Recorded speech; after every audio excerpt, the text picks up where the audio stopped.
Saudações, pessoal maravilhoso que está nos acompanhando em mais uma aula aqui no Centro de Mídia. Sejam todos muito bem-vindos aqui a esse espaço para essa aula de História, cujo título é Os Desafios e Princípios dos Direitos Humanos.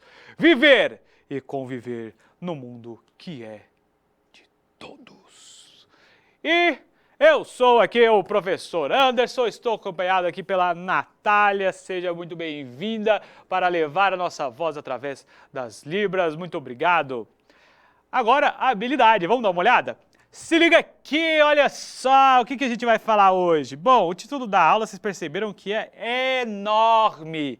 E a habilidade também. Analisar os princípios da Declaração, olha aqui, ó, Declaração dos Direitos Humanos, reconhecendo as noções de justiça, igualdade e fraternidade.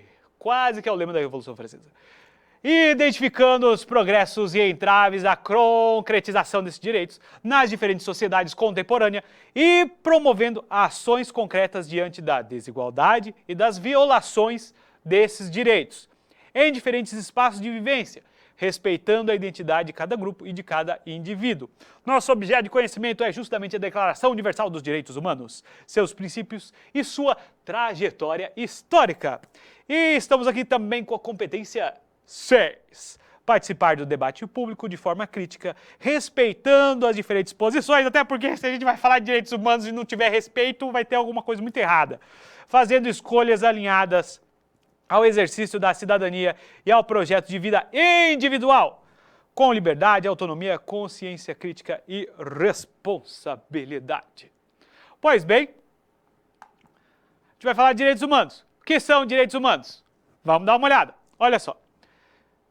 Primeiro, vamos fazer uma definição aqui que, bem, é bastante óbvia, mas às vezes as pessoas se esquecem quando a gente fala de direitos humanos. Quem são esses humanos aos quais lhes são dados direitos? Humanos, membros da espécie Homo sapiens, homens, mulheres e crianças, pessoas. Então, olha só, quando a gente fala de direitos humanos, a gente está falando da gente, de todo mundo. E o que são direitos? A gente fala, direitos, então são os nossos direitos, mas o que é esse negócio de direito que a gente tem? Pois bem, aquilo que é direito ou permitido, liberdades que são garantidas. Então, aqui é uma formulação bastante simples, né, para falar de direito, mas aquilo que é direito ou permitido envolve as nossas liberdades. Então, direitos humanos envolve direitos que você tem simplesmente por ser humano, direitos básicos assegurados a qualquer ser humano, não importando qualquer tipo de diferença envolvendo classe social, envolvendo raça, envolvendo gênero ou qualquer variante possível a qualquer ser humano. Então, não importa quem você seja, você sendo humano, você tem os direitos humanos de alguma forma garantidos, pelo menos na questão filosófica. Pois bem, mas vamos dar uma olhada nessa história desses negócios aqui, porque ele não surge simplesmente agora, não é algo recente, não. É algo com um passado longínquo. Quando eu falo longínquo, é isso mesmo, olha só. Um dos elementos que a gente pode assinalar como um dos embriões do que hoje a gente tem relacionado a direitos humanos envolve a chamada Lei de Ouro.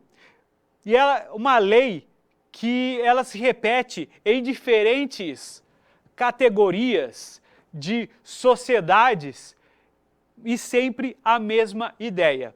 Um exemplo, um papiro do período do Baixo Império Egípcio, ele traz a seguinte afirmação: o que você odeia que se faça a você, não faça aos outros. Eu tenho certeza que já ouviu algo parecido com isso em algum momento na sua vida. E não foi lá no Baixo Império Egípcio, não. Não. Quer ver outra pessoa que fala isso? Vamos viajar. Vamos lá para a China agora.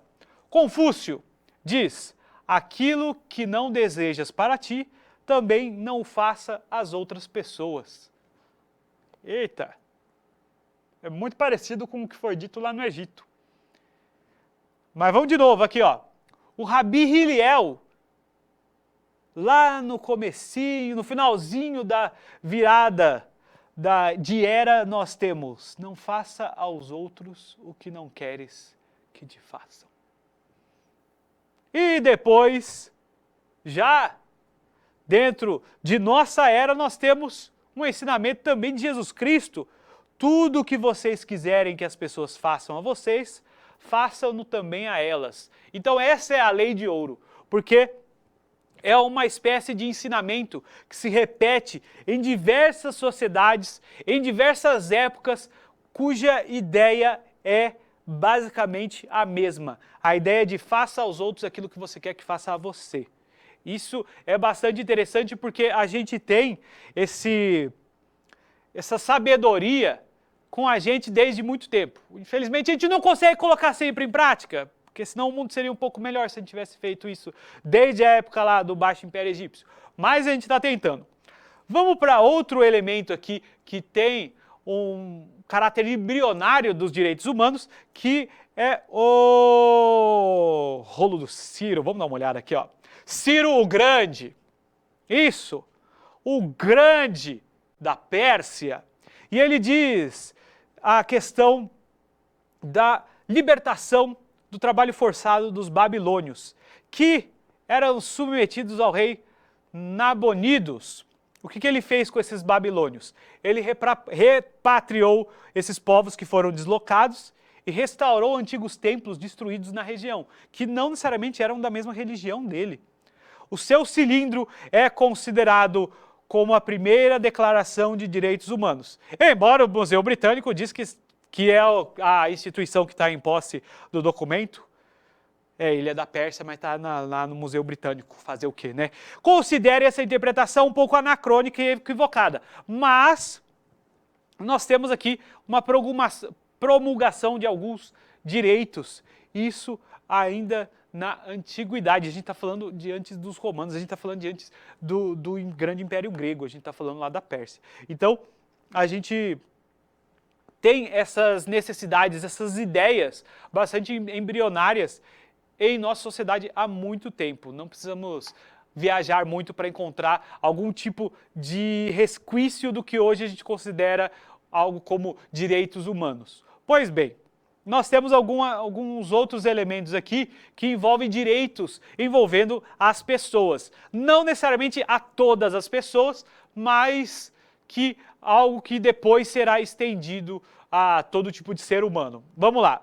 De novo, no Antigo Egito, a gente tem o faraó Baquenrenef, que na época baixa promove certos direitos individuais, inclusive a abolição da escravidão por dívidas, e acabou também reformando leis relacionadas à transferência de propriedade, que envolve alguns elementos voltados a algumas ideias dentro do direito natural, que consideram propriedade como uma espécie de direito natural. Pois bem, para a Grécia agora. A Grécia desenvolveu a ideia de uma lei natural, respeito a todos os cidadãos, igualdade perante a lei e sufrágio. Percebam, sufrágio não universal, gente. Não é todo mundo que podia votar na Grécia. Agora, vamos para a Índia. Então, na Índia nós temos os éditos do imperador Ashoka, que proibiam a discriminação religiosa, a crueldade contra humanos e, inclusive, outros animais, tá? Outros animais porque os seres humanos também são animais. E outros tipos de maus tratos contra prisioneiros de guerra. Então, percebam que alguns elementos que nós temos hoje considerados bastante solidificados, alguns deles têm raízes muito mais antigas. E agora vamos para Roma. Em Roma a gente tem a categoria de cidadão romano, que incluía diversos direitos. Só que em 212 d.C., o imperador Caracalla, o que ele faz? Ele estende essa categoria de cidadão romano a todas as populações que habitavam o território do Império Romano, porque antes você tinha uma diferenciação maior, não necessariamente você morar em Roma significava que você era um cidadão romano. Mas, em 212, o Caracalla ele ampliou essa categorização e isso ampliou também a possibilidade de direitos entre as diversas populações. Agora vamos pegar alguns elementos, a gente comentou um pouquinho sobre lei natural. Vamos lá, vamos dar uma volta pela Grécia para aprofundar um pouquinho mais nesse elemento da lei natural. Vamos lá. A lei natural surgiu lá na Grécia com uma ideia de transportar justiça e ordem, que são humanos, para a natureza. Não que necessariamente se fala assim, a natureza já tem essa lei, é uma questão biológica. Não. Você transporta a justiça e a ordem para questões humanas, envolvendo aí a natureza. Nós temos o Anaximandro que diz que ele entende o vínculo entre o nascimento e a morte como uma lei judiciária que rege todos os seres. Então, olha só uma transposição. Você enxerga o nascimento e a morte não como algo simplesmente dentro de questões amplamente biológicas, é a própria natureza que... Não, ele acaba ampliando para um contexto judicial e diz que eles devem sofrer as consequências de sua injustiça na ordem do tempo. Então, o que seria esse elemento do direito natural, pegando esse contexto aqui dado pelo Anaximandro? É pressuposto correspondente à ideia de justiça e se refere a um direito originado na própria natureza social dos seres humanos. Então, isso envolve enxergar o ser humano como parte de um contexto natural. Isso às vezes pode parecer estranho para a gente, e eu vou considerar isso com uma argumentação. Muitas vezes você deve ouvir por aí que nós temos que salvar a natureza, mas isso é um termo bastante errôneo, porque nós também somos natureza. Então, envolve um pouco disso. Nós, enquanto seres presentes na natureza, temos o direito natural, e esse direito natural, sendo uma construção humana, mas ele está impregnado pela natureza social dos seres humanos. Dentro do contexto da política, o direito fundado na convenção e na utilidade é análogo às unidades de medida que variam de um lugar para outro. Então, nós temos as unidades de medida. Tem algum tipo de variação dependendo do lugar, tem alguns lugares do mundo que usam pés, que os americanos usam qualquer coisa como medida ao invés do sistema métrico. Às vezes eles usam, porque esse caminhão ele tem o peso equivalente a 5.000 hambúrgueres. Seja lá o que isso significa, mas existem essas diferenças entre unidades de medida. E elas vão variando de um lugar para o outro, mas as unidades em si existem. Então, o direito natural, ao contrário, é aquilo que tem a mesma força em toda a parte, independente da diversidade de opiniões. Aqui você já tem uma amplificação. É algo interessante porque a gente consegue fazer uma analogia com a questão da lei de ouro. A lei de ouro, ela se repete de alguma forma em diferentes sociedades, em diferentes épocas, mesmo que esses povos não tenham necessariamente um contato muito próximo, existe essa ideia de que faça aos outros aquilo que você quer que seja feito a você. Aí nós temos um grande político romano de suma importância, que é o Cícero. E ele diz: há certamente uma lei verdadeira, a reta razão conforme a natureza, difundida entre todos, constante e eterna. Então, eles têm uma visão bastante que liga a questão da natureza ao ser humano na forma de leis. É aquele negócio. Existem unidades de medida. Essas unidades de medida vão variar de acordo com o lugar. Agora, existe o direito natural, que ele está balizado na própria natureza. Ele não necessariamente é uma invenção humana. Ele, obviamente, parte de uma interpretação humana, mas ele está presente na própria natureza. Isso seria a tal lei natural. E agora, vamos avançar um pouco mais no tempo, porque em 1776 nós temos uma existência de suma importância para a gente chegar no que hoje a gente tem como direitos humanos. A Declaração da Independência dos Estados Unidos.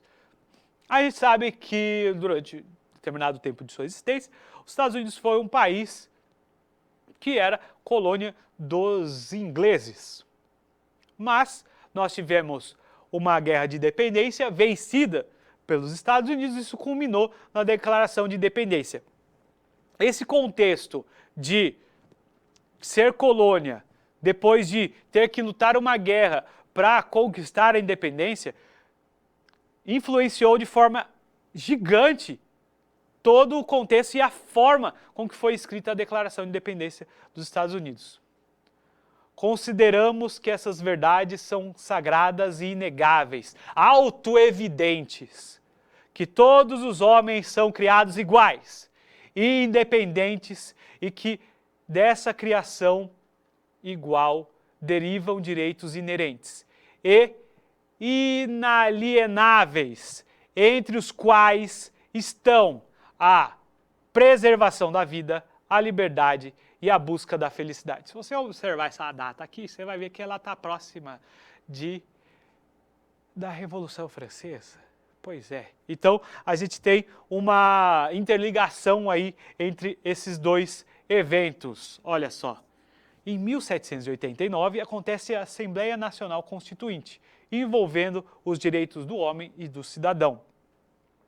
Os homens nascem e permanecem livres e iguais em direitos. Percebam como tem uma certa semelhança entre a Revolução Francesa e a Guerra de Independência Americana.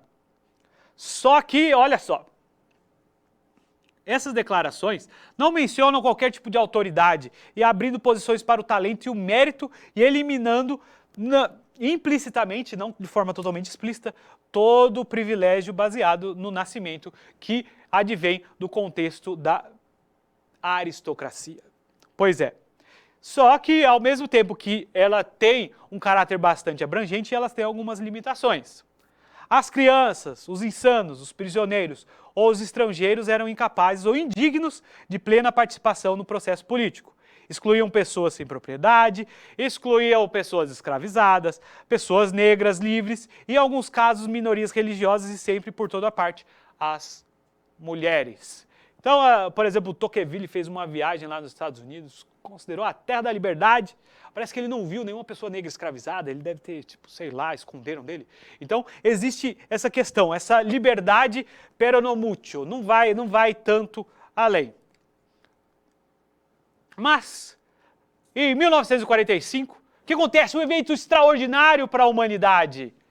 O fim da Segunda Guerra Mundial, que nos gerou 60 milhões de mortos, sendo 6 milhões apenas de judeus exterminados nos campos de concentração e de extermínio nazistas.